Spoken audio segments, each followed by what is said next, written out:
ghafla paka mkubwa wa rangi nyeusi alikatisha mbele yao kwa kasi ya ajabu mno. Karibu kwenye usiku wa manene. Upo nami msimulizi wako, Mkandarasi. Upepo wa hapa na pale uliwapuliza vijana waliokuwa wakitoka sehemu moja kuelekea nyingine. Maongezi yao hayakujali kabisa sehemu walikuwepo wala muda waliokuwa wakizungumza. Waliendelea kuzungumza kwa lugha zao za kilevi. Unajua kufa wewe au unasikia tu? Wapo watu waliotaka kujinyonga, wakibahatika kuokolewa hawarudii tena. Achana na kifo wewe. Mmoja wa vijana aliongea akiwa amelewa, tena kwa sauti ya juu mno, bila kujali kuwa ni usiku wa manane. Wasitutishe bwana. Kwani nani aliyokufa anarudi? Yaani tukipata hadithi kuhusu huko mbinguni kulivyo, ndipo tutajua tunafanyaje. Ila kwa sasa, hebu tuacheni kwanza. Na nilivyo na mzuka natamani hata kurudi pale baa ninywe, nimshike ule mama mpaka akome. Aliongea mwenzake huku akiyumba kutoka sehemu moja kwenda nyingine. Ila na wewe unapenda msereleko, yaani kugonga tu ndio unachowaza, wakati nyumbani watoto wako wanashindia uji na mchicha. Yule wa kwanza alimjibu mwenzake. Lugha zao hazikuwa na mvuto usiku ule. Watakoma. Kama wanataka, wamfate mama yao huku kaburini awapikie wale washibe. Aliongea akitembea huku akiyumba nusura anguke. Shauri yako. Ngoja utaitwa usiku huu, ndipo utajuta kuzaliwa, mwenzake alimtania. Acha mambo yako ya kipuuzi basi. Wewe ni mwanaume, unaleta maongezi gani hayo? Alionyesha msimamo. Mpumbavu ni mwanaume, hivyo hata wewe unaweza kuwa. Ila tatizo ni huyo marehemu mkeo. Sijui akiamua kukutandika utakuwaje. Na nasikia marehemu ukimtesea wanaye anakutolea uvivu. Hivyo jipange ndugu yangu, aliongea. Wakati wanaendelea kuongea, mara ghafla paka mkubwa wa rangi nyeusi alikatisha mbele yao kwa kasi ya ajabu mno. Je, hivi umemwona paka aliyepita mbele yetu? Baga alimuuliza Jay baada ya kumwona yule paka mweusi akikatiza mbele yao ghafla. Hapana, sijamwona. Kwani kuna paka kapita mbele yetu? Ndiyo, ni paka mkubwa mweusi. Macho yake yanang'aa kama almasi. Sasa Baga, rafiki yangu, kuna shida gani paka akipita mbele yetu? Kumbuka huu ni usiku, viumbe kama hivyo ndio muda wao wa kujidai. Tatizo lako unaamini vitu ambavyo havipo, aliongea Jay akimpiga mwenzake bageni. Jay, hebu acha utani. Viumbe hivi ni vya kawaida ukikutana navyo mchana, lakini sio usiku. Huwa vinabadilika na kufanya mambo ya ajabu sana ambayo huwezi kudhani kama vinaweza kuyafanya. Lakini wakati wanaendelea kumjadili yule paka ambaye Baga alibahatika kumwona, mara ghafla walimwona tena akiwa mbele yao, katulia na kuwaangalia. Alikuwa paka mkubwa kweli kweli. Jay, hebu angalia mbele kwanza, maana nikikwambia hutaki kuniamini, Baga aliongea huku akijishikishiza kwa mwenzake kwa uoga aliokuwa nao. Jay naye alipagawa baada ya kuangalia mbele yao, hakuamini kile alichokuwa anakiona. Alimuona paka mkubwa mweusi akiwa ametulia mbele yao, tena katikati ya njia ambayo walipaswa kupita. Kilichowatisha zaidi, yule paka alikuwa na macho yanang'aa kama almasi. Jay alijaribu kumtishia kwa kupiga miguu yake ardhini, labda akimbie na kuachia njia wapite, lakini wapi.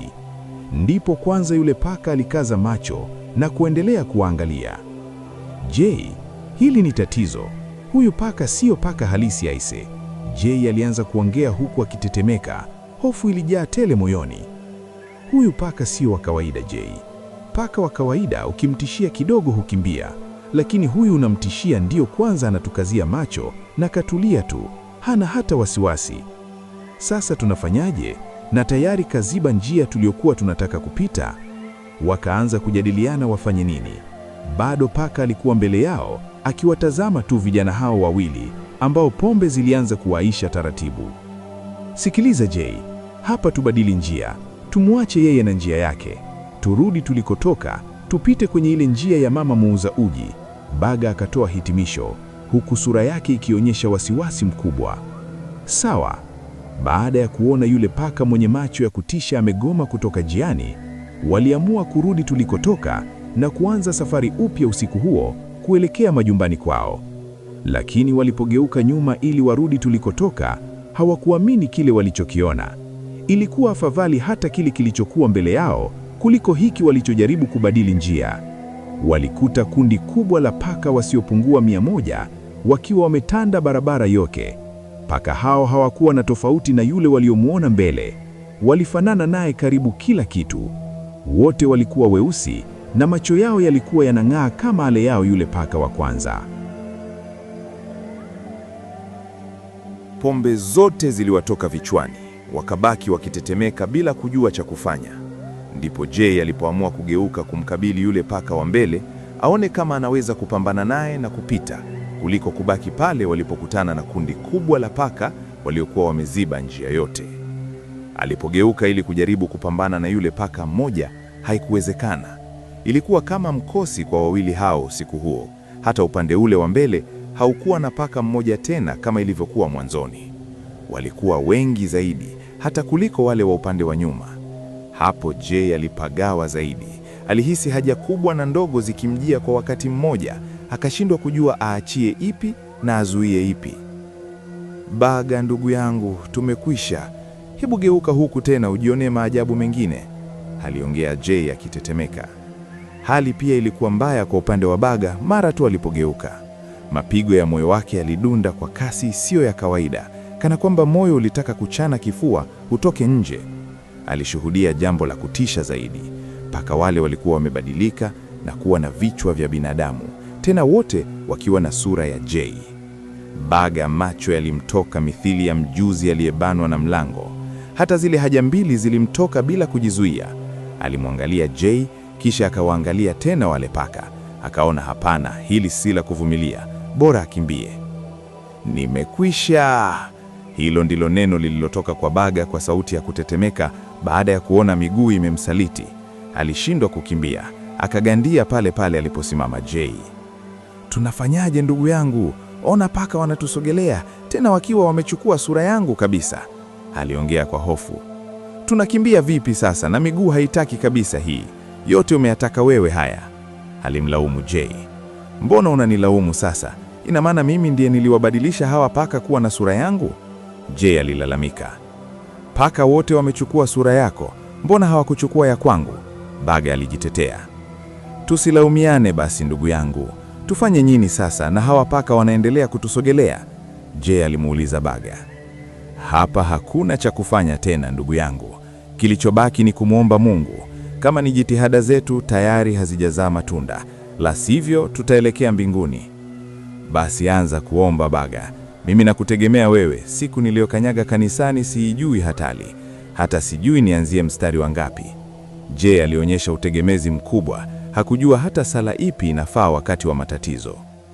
Ghafla walipokuwa wanabishana kuhusu namna ya kuomba, paka wale walianza kutoa sauti za ajabu zilizowafanya waache mabishano na kuwatazama. Milio ya paka hao ilifanana na sauti ya mke wa Jay ambaye alishafariki muda mrefu uliopita. Maneno hayakueleweka, lakini sauti zile zilimfanya Jay aanze kulia. Aliitambua vyema sauti ya mkewe. Hapo ndipo alipoanza kuamini kuwa wale paka walikuwa wamemkusudia yeye. Paka walizidi kuwasogelea, huku sauti yao ikibadilika na kufanana kabisa na ya mke wa zamani wa Jay. Hatimaye wakawafikia miguuni mwao. Cha kushangaza zaidi, akatokea paka mmoja mkubwa kuliko wote, jambo lililowafanya Jay na Baga wafumbe macho yao kwa hofu, wasishuhudie kitakachofuata. Lakini bahati haikuwa upande wa Jay. Kila alipojaribu kufumba macho, alijikuta anayafumbua tena bila kutarajia. Yule paka mkubwa aliyetisha kuliko wote, macho yake yakitoa mwanga mkali kupitiliza, alisogea hadi miguuni mwa Jay. Akaanza kuivuta suruali yake chini huku akimkwaruza kwa makucha yake. Nakufa! Niachie tafadhali! Naumia! Nisamee mke wangu! Hey Jay, nini tena? Mbona unatisha usiku wote huu? Aliuliza mwanamke, mapigo ya moyo wake yakidunda kwa kasi huku mikono yake ikiwa kifuani. Samahani mpenzi wangu, ni ndoto tu. Hebu washa taa, alimwambia Jay. Ndoto gani hiyo hadi unatusumbua usingizi, tena unamkaja mkeo kabisa, wakati yeye muda wake ulishapita? Mimi mambo ya kutishana sipendi ujue, alisema mwanamke huyo huku akienda kuwasha taa. Niambie sasa, ni ndoto gani hiyo hadi ufikie hatua ya kumtaja mkeo usiku wote huu, tena unamwambia asikuue? Aliuliza huku akijilaza kifuani kwa Jay. Sijui nianzie wapi. Ni sauti tu. Sauti imefanya nini? Na ya nani? Aliuliza kwa mshangao. Jay alipokuwa anajiandaa kumsimulia mpenzi wake, ghafla alisikia ile sauti ya paka iliyofanana na ya mkewe. Mdomo wake ukawa mzito ghafla, kana kwamba umepigwa zege. Mwili mzima ukaanza kutetemeka, huku kijasho chembamba akimtoka. Usikii kitu? Aliuliza Jay kwa tahadhari. Hapana, usikii kabisa, aliendelea kushinikiza.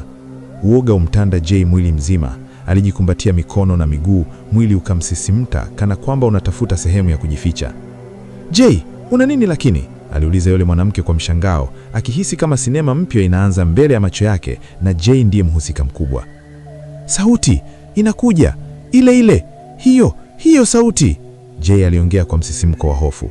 Mwanamke hule simama haraka, akafunga kanga yake vizuri. Homa imepanda kichwani, alijisemea huku akichukua simu yake kutafuta msaada wa haraka.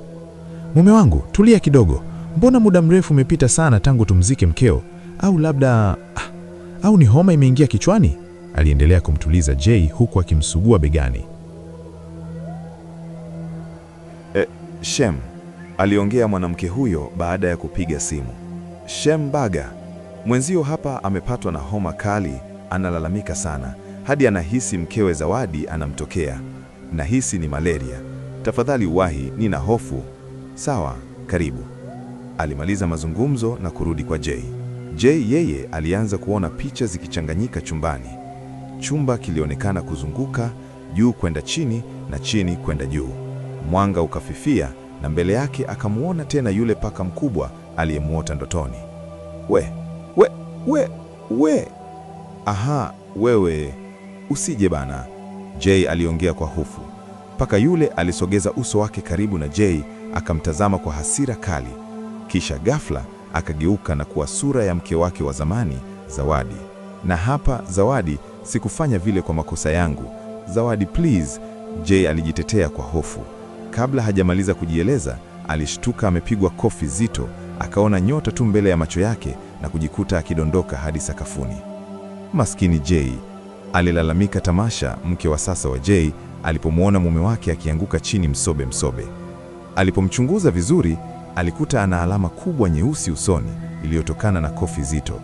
Tamasha alishindwa kuelewa, akafunga mikono yake na kuanza kusali sala ya Baba Yetu, moyo ukimdunda huku akiomba shemeji yake Baga afike upesi. Sakafu iliendelea kupokea mwili wa Jay, huku mke wake akiwa na wasiwasi, hajui afanye nini kwa wakati huo. Usiku huwa mrefu unapopatwa na matatizo, lakini huwa mfupi unapokuwa salama, isipokuwa kwa aliyejikojolea ugenini. Kwake huonekana kumekucha haraka sana. Tamasha aliendelea kumsubiri shemeji yake Baga, ambaye aliishi nyumba 10 kutoka walipokuwa, akitumaini atafika. Bado giza lilitanda nje bila dalili yoyote ya kupambazuka. Nyumba kubwa yenye vyumba 3 na sebule moja ilikuwa ikikaliwa na wanandoa waliokuwa kiishi kwa furaha kabla ya mkasa huu. Mume wangu sijui amepatwa na nini, na kama ni Zawadi mbona alishakufa? Mganga alisema hataweza kufufuka, au alikosea masharti? Tamasha aliwaza, lakini hakupata jibu. Ghafla simu yake iliita, akaona ni bora apokee. Shem Baga, ndio unakuja au? Aliuliza huku akichukua mto ili ampepee Jay. Hapana, siwezi. Sauti ya Baga ilisikika ikiwa imekatika kana kwamba anashindwa kuzungumza. Shemeji, si useme kama unakuja. Lakini safari hii simu ilikatika na betri ikamkumbusha kuwa haikuwa na chaji. Simu ikazima, akaona ni bora aende kwenye socket ili aichomeke chaji. Muhamadi aliposhika waya wa chaji na kuutazama vizuri, akagundua si waya bali ni nyoka mkubwa mweusi wenye pete inayong'aa rangi nyekundu kwenye miale yake.